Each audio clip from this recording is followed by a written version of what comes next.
Pada video sebelumnya, Jinwo sangat kesal dan muncul di atas bos iblis. Dia sudah bersiap menyerang bos iblis dengan kekuatan penuhnya, dan langsung meninjunya hingga membuat bos iblis terpental cukup jauh. Bahkan Jinwo sendiri juga terkejut dengan serangan miliknya yang membuat bos iblis terpental jauh. Tapi setelah melihat status dirinya, Jinwo pun menyadari kalau dia sudah meningkatkan status kekuatannya tanpa disengaja karena emosi.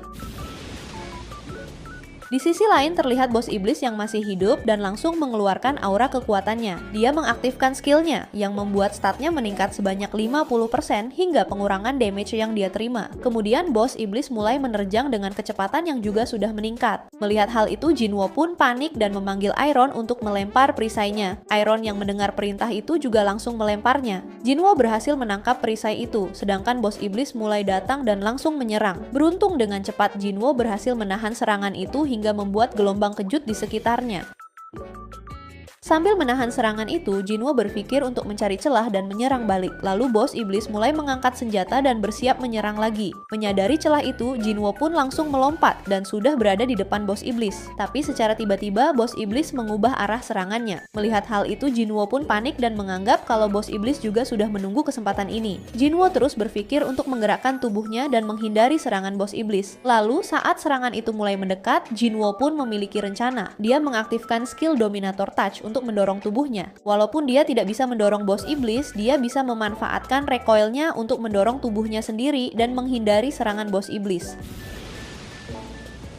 Di sana Jinwo mengatakan, aku bisa melukai dia dengan daggerku hanya di bagian kepala, tapi aku tidak bisa asal menyerang kepalanya. Ia harus bisa mengatasi gerakannya yang sangat cepat dan membuat situasi yang tidak bisa dihindari bos iblis. Jinwo melihat ke arah gedung yang hampir roboh dan memiliki rencana. Ia mulai berlari menuju gedung tersebut, dan sesuai rencana, saat ini bos iblis mulai mengejarnya. Lalu saat sudah berada di depan gedung tersebut, Jinwo mengaktifkan skill sprint untuk mempercepat pergerakannya. Ia mulai menaiki gedung dan sudah berada di atas bos iblis. Di sana Jinwo mengetahui kalau bos iblis sudah menyadari rencananya. Tapi semua itu sudah terlambat. Jinwo langsung melompat menerjang bos iblis hingga membuat gedung tersebut roboh. Di sana Jinwo juga sudah mempersiapkan dagger di kedua tangannya dan langsung menebas leher bos iblis.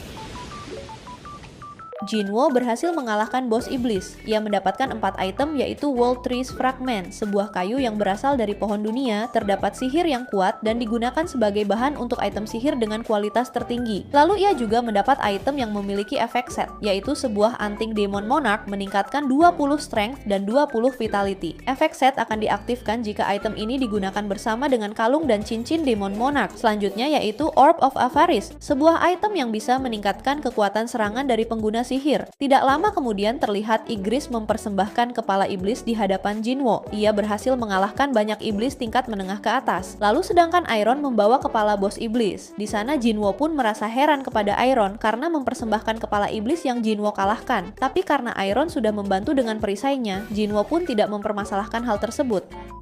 Kemudian, karena Jinwo mengingat tentang Iron yang meminjamkan perisainya, Jinwo pun langsung memanggil penyihir bayangan. Ia memberikan item bola sihir yang ia dapatkan sebelumnya dan menyuruh penyihir bayangan untuk menembak sebuah gedung di hadapannya. Mendengar perintah itu, penyihir bayangan mulai bersiap menyerang. Ia mengeluarkan sihir bola api ke arah gedung tersebut hingga membuat ledakan yang sangat dahsyat. Jinwo yang melihatnya pun merasa takjub karena item tersebut bisa meningkatkan kekuatan serangan dari pengguna sihir secara drastis. Scenes berpindah di gedung Asosiasi Hunter Amerika Serikat atau lebih tepatnya berada di Washington. Di sana terlihat Wang Dongsu yang sudah berada di gedung tersebut. Ia mengatakan, aku tidak menyangka ada kejadian yang menarik ketika aku sampai di Washington. Saat ini di hadapannya ada monster yang bisa berbicara bahasa manusia. Walaupun orang di hadapannya sudah menjelaskan kalau dia adalah manusia, tapi tetap saja Dongsu harus tetap waspada karena orang itu keluar dari dalam gate rank A. Mendengar hal itu, orang yang berada di hadapan Dongsu hanya bisa terdiam. Di sana Dongsu melanjutkan perkataannya, kalau kau mau bekerja sama, ini semua akan menguntungkanmu. Aku bisa menentukan kamu seorang monster atau manusia. Lalu Dongsu mengajukan beberapa pertanyaan. Ia mengatakan, apakah kamu sudah mati di dalam dungeon atau kamu berhasil bertahan hidup selama 10 tahun di dalam dungeon? Lalu, apakah bisa seseorang yang mati di dalam dungeon bisa hidup kembali sepertimu? Mendengar pertanyaan tersebut, orang itu pun menjawab, tidak mungkin orang yang sudah mati bisa hidup kembali. Kemudian orang itu mengatakan, aku juga ingin bertanya bertanya satu hal kepadamu, Gate dan Monster. Seberapa banyak kamu tahu tentang hal itu? Mendengar pertanyaan itu, Dongsu pun hanya terdiam. Kemudian orang itu menjelaskan kalau Dungeon, Gate, dan Monster hanyalah awal dari perang yang sesungguhnya. Di antara itu sudah ada bencana terhebat yang baru saja terbangun dari tidurnya. Tujuanku adalah untuk menghentikan bencana itu, tapi aku tidak bisa menjelaskan lebih detail tentang bencana tersebut.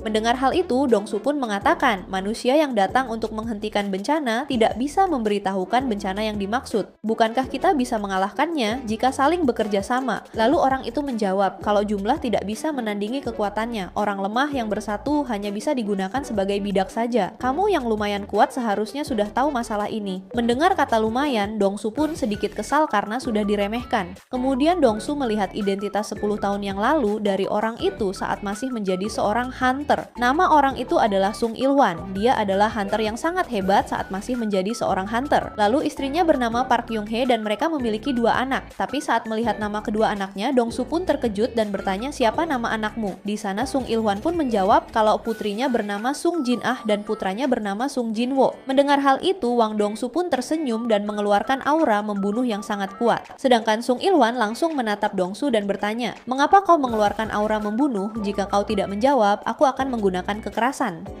Mendengar perkataan itu, Dongsu pun tidak memperdulikannya dan langsung menekan tombol alarm. Di sana, karena Dongsu memiliki dendam pribadi dengan Sung Jin-wo, ia pun menuduh Sung Il-hwan sebagai monster. Kemudian dia juga mengatakan, aku baru saja kembali dari Korea Selatan. Aku sudah tahu dengan baik keadaan anakmu dan saat ini anakmu sudah mati. Sekarang kamu bisa memberikan surat wasiat ke anakmu secara langsung.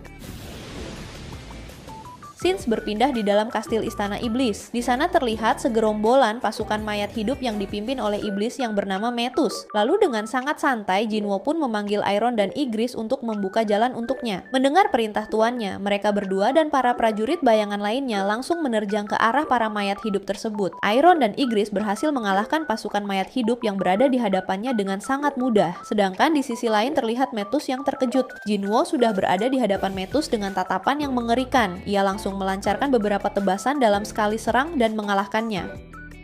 Setelah mengalahkan Iblis Metus, Jinwo mengatakan, kekuatan sihir Iblis Metus sangat kuat karena bisa mengendalikan ratusan summon lebih banyak dariku. Aku ingin mengubahnya menjadi prajurit bayanganku, tapi aku tidak mengerti kenapa aku selalu gagal mengekstrak para iblis.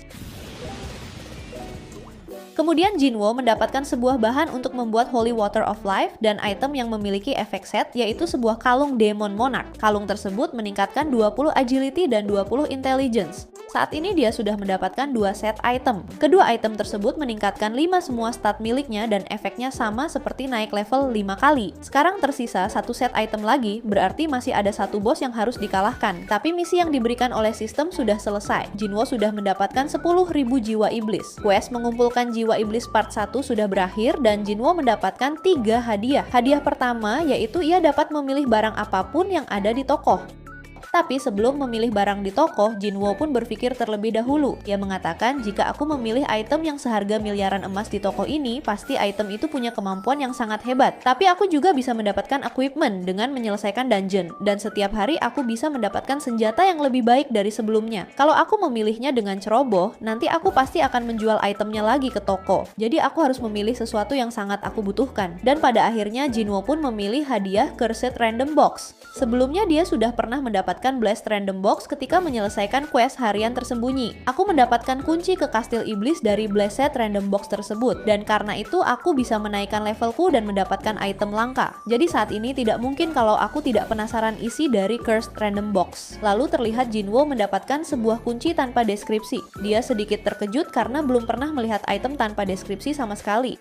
Kemudian Jinwo mendapatkan hadiah kedua yaitu bonus 20 stat. Ia memasukkan semua stat bonusnya ke intelligence. Dan hadiah ketiga yaitu sebuah item untuk mempelajari cara membuat Holy Water of Life. Scenes berpindah di kota Washington terlihat gedung yang sedang terbakar. Di sana seorang wakil direktur asosiasi para hunter mengatakan, "Ku dengar ada pertarungan hunter rank S di sini. Daratan di sekitarnya sudah berubah dan semuanya akan menjadi reruntuhan. Itu berarti lawannya sangat hebat dan saking hebatnya hunter Hwang Dongsu berhasil dikalahkan." Kemudian scenes berpindah terlihat Jinwo yang sedang menjenguk ibunya di rumah sakit. Di sana Jinwo sudah bisa mempelajari cara membuat ramuan Holy Water of Life, yaitu sebuah ramuan yang bisa menyembuhkan semua penyakit dan tentu tentunya bisa menyembuhkan ibunya. Tapi dia membutuhkan 3 item untuk membuat Holy Water of Life. Ia sudah mendapatkan item World Trees Fragment setelah mengalahkan Vulkan di lantai 50, lalu item Spring Water of the Echoing Forest setelah mengalahkan Metus di lantai 75.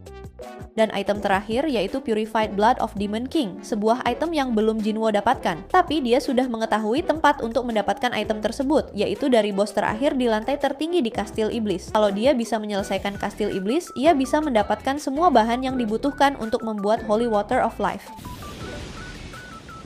Shin's berpindah di gedung asosiasi para hunter. Di sana datang seseorang yang ingin mengevaluasi ulang ranknya. Lalu petugas itu pun menyuruh rekannya untuk mengarahkan hunter tersebut ke tempat evaluasi ulang. Dan sedangkan dia akan mengecek nama dari hunter tersebut. Di sisi lain terlihat Yonho yang mendapatkan panggilan telepon. Dan ternyata petugas evaluasilah yang meneleponnya. Petugas itu memberitahu Yonho bahwa hunter Sung Jinwo telah datang untuk mengevaluasi ulang ranknya.